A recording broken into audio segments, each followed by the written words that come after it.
What's going on in happy Black History Month? This is the next and the first episode of February of Seeds of Change. So before we go any further, I want to thank you for your support. I thank you for checking in. I thank you for sharing, commenting, liking, subscribing. And we do have a family announcement to make, and we're going to kind of get into how to just move forward from your mistakes. But I want to thank you again for listening. I want to also acknowledge it's Black History Month, and I think it's important that if not just this month, but all the time, but especially now, we should take time to embrace not only our history, but who we are and appreciate just some of the rich heritage and greatness that lies within us and in our history. As far as the family announcements, we have one big one.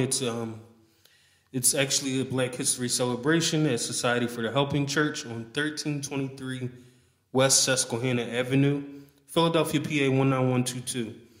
And it's a Paint the Sketch youth ministry sponsored event. It's a paint party. Refreshments are served.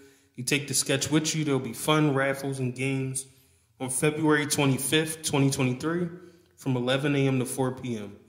The registration is $8, but if you wait until the day of, it's $10 at the door. So there is information on how to go about paying.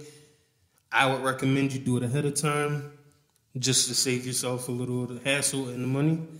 So you could just go right in and enjoy yourself. So, like I said, the information will be shared.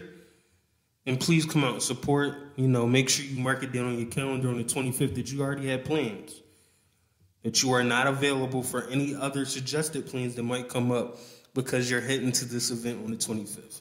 So, we do want to announce that. I would like to also just continue to lift those families up in prayer we've been discussing, like the McFall family, the Collins family, the Nichols family. Just continue to pray. And if you have, those other families that might have been, just need prayer, whatever they may be going through, just lift those names up as well, or send them to me and we can mention them so we can all pray together. Just remember, you can always send any announcements or requests to minmattmills@gmail.com, and I will share it. And if you don't want it shared, you could just let me know, and I will continue to lift it up in prayer also. So just make sure you take the time to do that, and I'll also just ask you to continue to pray for those names. So thank you once again. As we continue to move forward, I'm going to discuss and kind of revisit scripture in the story. It is one that we often read and we often reference, but I think it's one of the biggest things we should keep in mind, even in the simplest form. Just remember this on a daily basis when we're dealing with our own struggles. It is Luke chapter 15, and I'm only going to read 3 verses. I'm going to start at verse 16. It says, "He longed to fill his stomach with the pods that the pigs were eating, but no one gave him anything. When he came to his senses, he said, 'How many of my father's hired servants have food to spare? And here I am starving to death. I will set out and go back to my father and say to him, Father, I have sinned against heaven and against you.'" I'm going to keep reading. It says, "I am no longer worthy to be called your son. Make me like one of your hired servants." So he got up and went to his father. So I'm going to stop there. And like I said, we always go over the story and the overarching meaning in reference to salvation, which is true.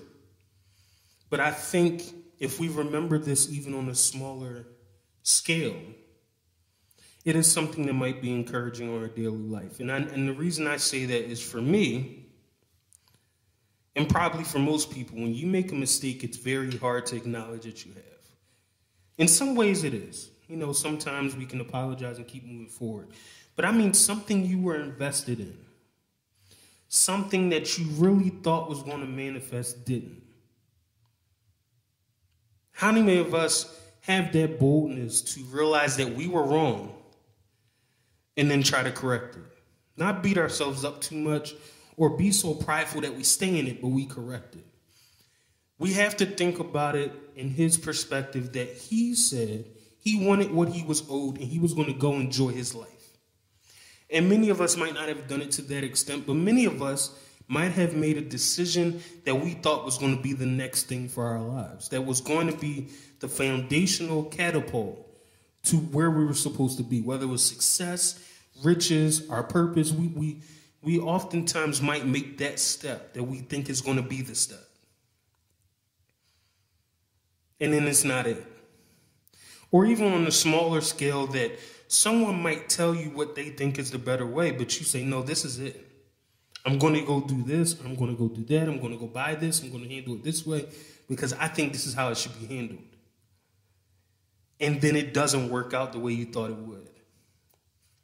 Many of us, if not all of us, I'm sure at some point or another can relate to this young man where his plan didn't work.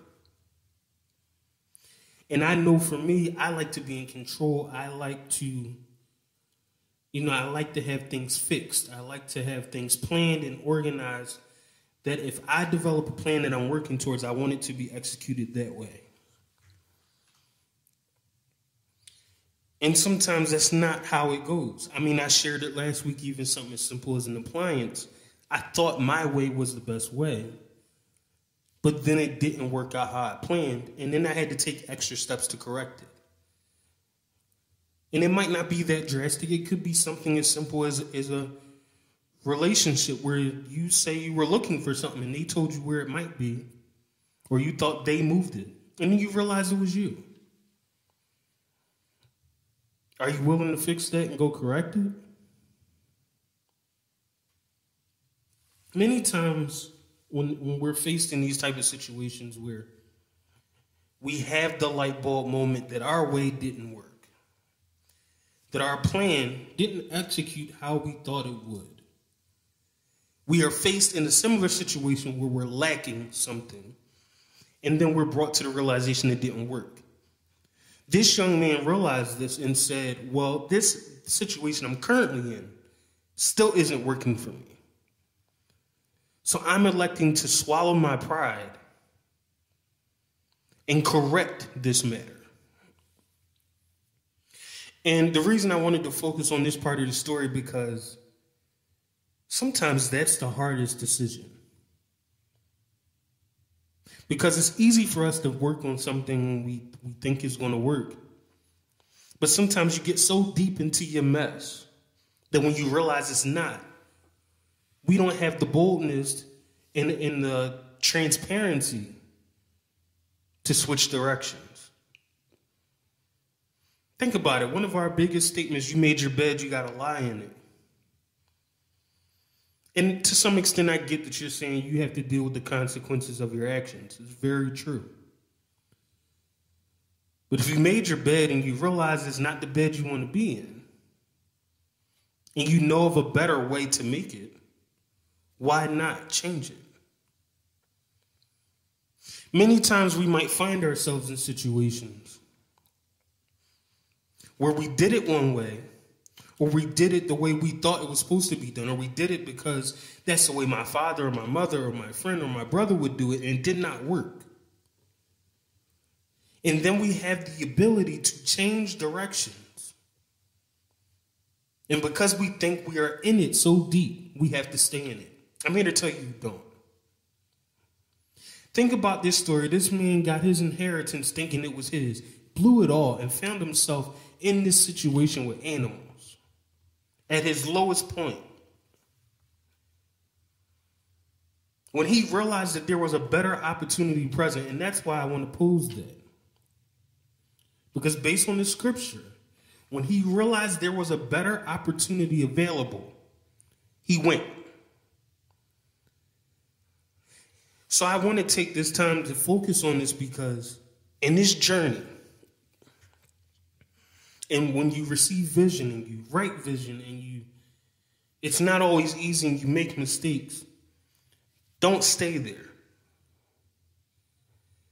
This is a redemption story for a reason, because if you ever get to a point where you deviate from God's plan because you think you know better or you're trying to do something, you think you have the best version, Once you realize it's not working out the way you thought because it's not the right plan, you have a choice to make. Because you don't want to make two mistakes, because you are. The first mistake was that you deviated and did your own thing. But okay, let's say you learned from it. The second and the most vital one is that when you know better, what do you do? You can make the argument that the knowledge you possess with the second decision makes that one so much more important. Because the first one, you don't always know if it's going to work or not. You don't know what it's going to become. You only tried it because you thought it was going to manifest the way you wanted it to. But now you find yourself in the same situation in a pile of mess like this young man was.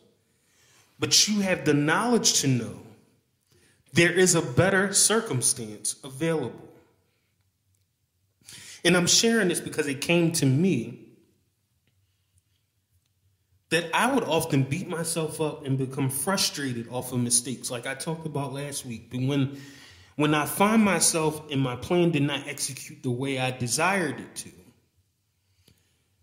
I oftentimes can find myself stuck in a messy, frustrated place. Now, in my case, there was an option presented that could have fixed where I was. But if you're too prideful to accept the better opportunity, you're going to stay stuck. And that is where I want to challenge you, because that's much worse than the first decision. We make mistakes. We might stumble. We might make a wrong move. But if the opportunity is presented in your mind that there's a better circumstance, you just have to go towards it and you don't, that's even worse. Because the truth is, there's always time for change. And that's why the seeds of change came to my mind, because there's always time for change. But you got to make the first step. Because if you continue to read in the story, of course, his father welcomed him back with open arms. But it's not your concern how you will be received. Your concern is making the first step towards the better. And the reason I want to share this because, like I said, I struggle with my own mental health difficulties with anxiety, and I know many other people have their own. Don't get so stuck on beating yourself up when it all fell apart. When you have the option to make it better. Because this young man could have took time where he was, as hungry as he was, to beat himself up for all his mistakes. He could have stayed there thinking he wasn't worthy to go back to his father. He could have just destroyed himself mentally and emotionally because of the mistakes that he made. And he might have done that, but what we do know and what the scripture tells us is he came to his senses because he thought of an option that was better than where he was. So there's nothing wrong with being frustrated. There's nothing wrong with making mistakes. What do you learn when you make them? And that's why I talk about productive thinking, because there used to be a day I would destroy myself mentally out of frustration off of making mistakes or not being who I thought I should be. But that wasn't changing anything. I still found myself in my mess, hungry for more, while I was beating myself up. And one day it came to me that as I'm beating myself up, I'm still in this mess, and I'm still hungry.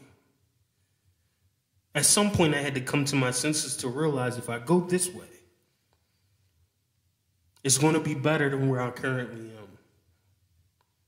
So I'm sharing this as a challenge that even though you might not be content or happy with the mess you might find yourself in, take time to come to your senses to realize that you can always make another direction. You can always make a new turn. You can always go to a new route.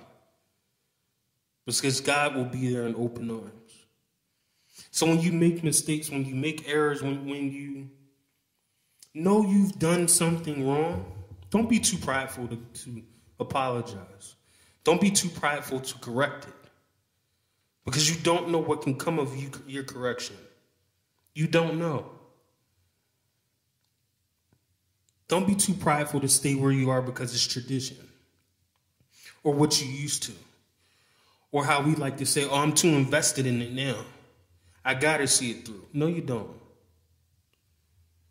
If you've come to your senses to know that what you've been invested in isn't it, it's on you to correct it. This man was invested in his inheritance. And at that moment where he realized this wasn't it. Don't be too prideful to not make correction. We are not too good to be corrected. Take time to enjoy your sensible moment. Because that implies it's better coming from where you were. So I thank you for listening. I thank you for your time. I hope something that was said blesses you and encourages you as you continue to go through your day and go through your week and go through your weekends. I appreciate you.